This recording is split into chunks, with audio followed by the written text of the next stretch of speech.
أصحابه أجمعين. أما بعد فقد قال رسول الله صلى الله عليه وسلم: ما من مسلم يموت يوم الجمعة أو ليلة الجمعة إلا وقي فتنة القبر أو كما قال عليه الصلاة والسلام. درود شريف طول بجمع. اللهم صل وسلم على سيدنا ومولانا محمد وآله وصحبه أجمعين.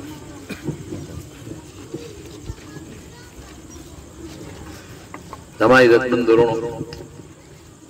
من تاسو چې نن دلته راجمع شوي دا د یو محترم ورور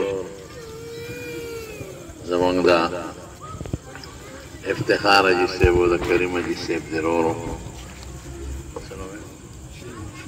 شیر محمد حاجي صاحب محترم د هغې د تعزیت په سلسله کې راجمع شوي. خوش قسمته په دی چې پرون د جمعې لمونځ کړی او بیا دوی مې واورېدل چې سارې د سې روزې جومات هم برابر کړی بیا اقامت هم کړی او ناګهاني وفات شوی. زما وروڼو دوه خبرې دي. یو دا دی چې د جمعې د ورځې مرګ یا د جمعې د شپې مرګ دا د انسان دپاره ډېر قیمتي مرګ دی. نبی کریم صلی الله علیه وسلم فرمایي چې یو مسلمان د جمعې په ورځ یا د جمعې په شپه باندې وفات شي الله به د قبر د فتنې نه وساتي. زما وروڼو چې کله انسان وفات شي د ده لومبې ځای قبر دی او قبر د آخرت په منازلو کې د ټولو نه خطرناک منزل دی. حضرت عثمان رضی الله تعالی عنه چې به کله قبر ته راغی او په قبر کې به ته به کېناسته نو دونه به یې وژړل چې دا ږیره به یې د اوښکو نه لمده شوه، دونه به یې وژړل. حالانکې زما وروڼو حضرت عثمان رضی الله عنه په صحابو کې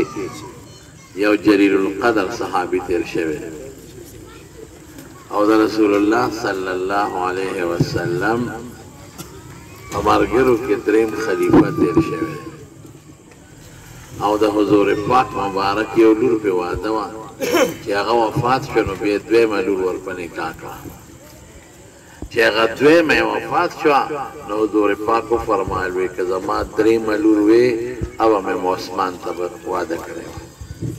بله مې شته دی. او یو ځل نه څو ځله حضور پاک هغه له د جنت زیری ورکړی. یو ځل نبی کریم صلی الله علیه وسلم د احد د غر د پاسه ولاړ، یو ورسره حضرت ابوبکر صدیق رضی الله عنه، یو عمر فاروق رضی الله عنه او یو حضرت عثمان رضی الله عنه. نو د احد د غر داسې وجړقې زلزله غوندې راغله. نو حضور پاک مبارک د خپه مبارک اوچته کړه او د غر لیره وبرول اسکن احد غلی شه تا ته پته شته چې په تا څوک ولاړ دی. انما علیک نبی یو در باندې پیغمبر ولاړ دی و صدیق دویم در باندې صدیق ولاړ دی ابوبکر صدیق او دوه در باندې جمدي شهیدان ولاړ دی. دوه در باندې جمدي شهیدان ولاړ دی. یو اشارت و حضرت عمر رضی الله عنه ته د هغه پیشنګویي و هم بیا شهید شو مدینه منوره. یو حضرت عثمان صاحب دویمه یې باوره. یو ځل یو صحابي فرمایي وی حضور پاک مبارک زمونږ د اخوان الله وی چې لاړ زه ورپسې روان شو د نبي کریم صلی الله علیه وسلم د دې خولې مبارکې نه به خوشبو تله نو چې کوم به د هغه خاص ملګري نو هغې ته به پته لګېده چې په دې لاره حضور پاک مبارک تللی دا خوشبویه نه به ورته پته لګېده. وی زه تلم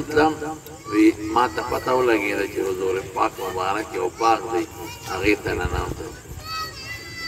نو یې زه م ورننوتم. وی ما چې نن به د پیغمبر علیه السلام د دربان او د څوکیدار خدمت کوم چې دا منقبت حاصل کړم. وی په دروازه کې ودرېدم دې کې ور وټکېد وی چې ور وټکېد مې څوک وإذا حضرت أبو بکر رضی اللہ عنہ میں علی رسلک پہ اطمینان سے اجازت دلغوا ویلارم رسول اللہ مبارک تمہیں عرضو کدا اللہ رسول ابو بکر راغلی دی اجازت موارد ویوار وطکولو کی اجازت ورکو دا جنت زیر موارد ویدی رانا نواتو دا حضور پاک مبارک یو پیو گرمی و نخبه مبارکی پاکوی کی خکتا کرنے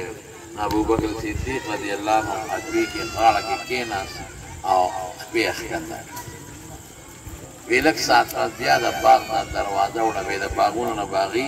دیوالونه توکړي کور هم پکې اوسېدل اکثر میں چلک په قرار سے سو کے وی عمر فاروق عمر رضی اللہ عنہ میں په اطمینان سے اجازت دلغواړم میں الله رسول عمر اجازت غواړم وی د اجازت هم ورکړو د جنت خوشخبری مو وی هم ور مې وتلر کراغې د حضور پاک مبارک سره خوا کې بل طرف ته کېناستو پې اخري دښکته کیا وارونا بھی وی میں سو کے وی عثمان ایمان رضی اللہ عنہ میں پا اطمینان سے اجازت دلغواؤں میں حضور پاک حضرت عثمان راغلی اجازت خواہ وی دا جنت زیر مورکا او دا شہادت خوش خبر موانا وی ور میں کولاو کراغی اگا زی چی کم زی کی حضور پاک مبارک ناستو علتا بل زینون عثمان رضی اللہ عنہ محامخ ورده کی داد وش بلے مو یو ذل رسول اللہ صلی اللہ علیہ وسلم یو مجلس کے ناس تو دا سے ڈرے وان او دا لان دی خپے مبارک اخکارا دیکھ حضرت ابو بکر صدیق رضی اللہ عنہ راغے ریوما سے ڈراوانے بیا حضرت عمر رضی اللہ عنہ راغے اغا سے ڈراوانے دیکھ حضرت عثمان رضی اللہ عنہ راغے راغی حضور پاک مبارک زر جڑا ختم کلو سب کینا او صادرم بے پخپو مبارک برابر حضرت عمر رضی اللہ عنہ لکتیس طبیعت و جذباتی ویدا اللہ رسول ابو بکر راغی ماغل دیسا توجہ ورنکلا زرالم منگل دیسا توجہ ورنکلا او چو عثمان راغی نو گورا نیخ کیناستے او صادر دیم پخپو خور کو نبی کریم صلی اللہ علیہ وسلم ورد فرمائے وی عمرہ وی دا اغا چانا حیاء ولی و نکم چی دا اسمان فرشتے تی شرمی گی و حیاء کے تم رگی صحابی لیکن زمارو چی قبر تبکی ناستو دونا بیو جانل چی گیرہ بے لمدشو جانل بے قبر نو چاوتوی دا جنت و دا دوتر ذکر کی گی او نجانے او قبر تا چکی نجانے نو آغوی ما دا حضور پاک مبارک نوری دلی دی چه قبر دا خیرت پا پاورو کی رنبه پاونه دا کدا دا چا خش و رستو بدا دینا خی او کدا دا چا گڑا ونش و رستو را دینا خطرناک دا او ما دا حضور پاک مبارک نوری دلی دی چه قبر دیر دا حیبت دیلی دا وحدت دا یوازی والی کوتا دا دا معلوم دا قبر پا زبان حال یا پا زبان قال روزانہ آواز کئی انسانا زگوری دا سکو ٹیم چی مرگری ماں کی سوکشتنا یوازی بنازی زان سر مرگری دی ایمان رانا دا نیک عمل دا تیاری کو ٹیم زان لگوری رانا دی ایمان زان سر رانا او دا لڑمانان و ماران و دا چینجو کن دیما زان سر گوری دا نیک عمل دارو رانا زان لسڑی گورت دنیا کی سڑی ایسی تبا پروتی بابوزی بواتا ہوئے پا یخنے کی بے گرم کے و پا گرمے کی یخ پا کے نو قبر کی بسکی گی تبے سڑی پا سیو لگی خورا پی واچا نو قبر ری نو گورا دیخو مباشر بالجنتو و بعضی وقت پا انسان چی یر راشی خوشحالی دیگیری شکی نو قبر دون خطرناک شیر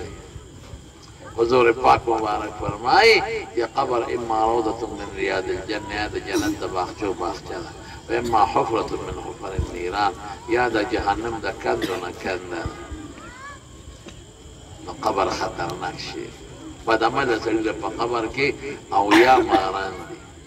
ہر یو مار پا سرم تک چلی او پا لکیم تک چلی او دون خطرناک زہر دی کہ یو ساس کے دا زہر دنیا تراغی دا شنه بوٹی بوچی اس رون قبر سونا خطرناک او پتہ نہ لگی کہ دا قبر جرم کل ختمے گی کہ کل قیامت راشدہ بختمے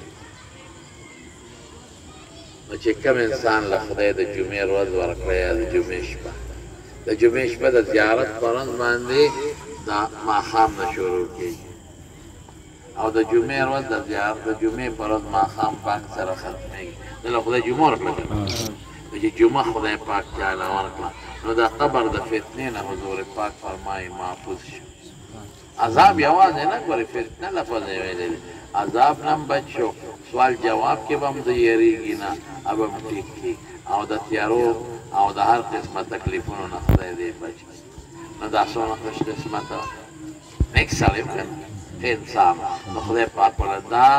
دله یو خوشخبري ورکړه په دنیا کې او الله ولې یو منقبت ورکړه دا نمبر یک دویم هم درته وایم ناگهانی مرگ رسول الله صلی الله علیه وسلم فرمای موت الفجاعت رحمت للمؤمن ناگهانی مرگ د مسلمان دپاره رحمت ونه کړي وارثان هم پې تنګ نشي بعضې وخت سړی بیماري او وارثان پې تنګ یې مونږ ته وایي دوا کوئ بابا مې ناجوړه وي خدای دې جوړ یاره چې د جوړېدو نه دی بس خدای دې په خپل رحم وارثان په مور تنګي بیا پلار هغوی تکلیف ته د غریب د پلار او مور ګوري او چې دا ناګهاني وفات چې ټول پرې تړمني دعاګانې ورپسې کوي تلاوتونه ورپسې کوي او صدقې زمانو دا دوه منقبته درته حاصل کړي یو د جمعې یو ناګهاني او اقامت یې کړی دی په جومات کې دا د خدای پاک کار او د سهار ناستې روزې جومات وغیره نو ښه انسان خدای پاک دې مغفرت نصیب کړي ما سره زما قریبي ورور دی حضرت مولانا حسین علي جان صاحب دامت برکاتهم دا ډېر ښکلی عالم دی الحمدلله او د قرآن شریف حافظ او مشهور د دې ټولې صوبې خطیب حضرت مولانا احمد علي جان صاحب رحمت الله علیه خو ښکلي اواز سره به تقریر کوو خلک به تقریر ته ټوله شپه ناست هغوی برخوردار هم راغلي د جمع دعا ورته وکړئ یا الله پاک یې مغفرت نصیب یا الله د آخرت خوشحالۍ نصیب الله د قبر تیارۍ پې رڼا کړي الله لوی سفر یې د راحت او د خوشحالو پروردګاره ناګهاني مرګ رحمت دې دلی رحمت وګرځي خدای د روح یې د پاکانو دیندارو خلکو سره یو ځای کړي الله رونو له کریم حاجي صاحب افتخار حاجي صاحب نور چې کوم وروڼه شي رشتهداران بچي دي الله ټولو له صبر ورکړي پړې د صبر پټی کړي او د نورو غمونو نه وساتي د ورځې په مخکې د ما والده صاحب هم وفات شوي هغې ته هم دعا کوي چې الله یې وبخي او دې دې خدای وبخي تقصیرات ته الله معاف خدای ټولو وارثانو بچو له صبر د نورو غمونو نه وساتي الله چې څومره مردګان د مسلمانانو یې ټول وبخي چې کوم بیماران دي الله ټول له روغ صحتونه ورکړي خدای چې چاته څه پریشاني دي په خوشحالو یې بدلوي دې مجلس کې څومره دوستان ناست دي ټول له د خیر او د عافیت او د برکت ژوند ورکړي چې چاته څه مشکلات دي په خوشحالو بدلوي د چا کورونو کې بیماران دي شفا والا ورکړي چا چې جنازه وکړه قبر دفن کې خدمت وکړه یا چا اوسه پورې راځي او تعزیت کوي الله په یو یو قدم ولا اجرونه او برکتونه ورکړي او د پریشانو نه محفوظ کړي ربنا تقبل منا انك انت السميع العليم برحمتك يا ارحم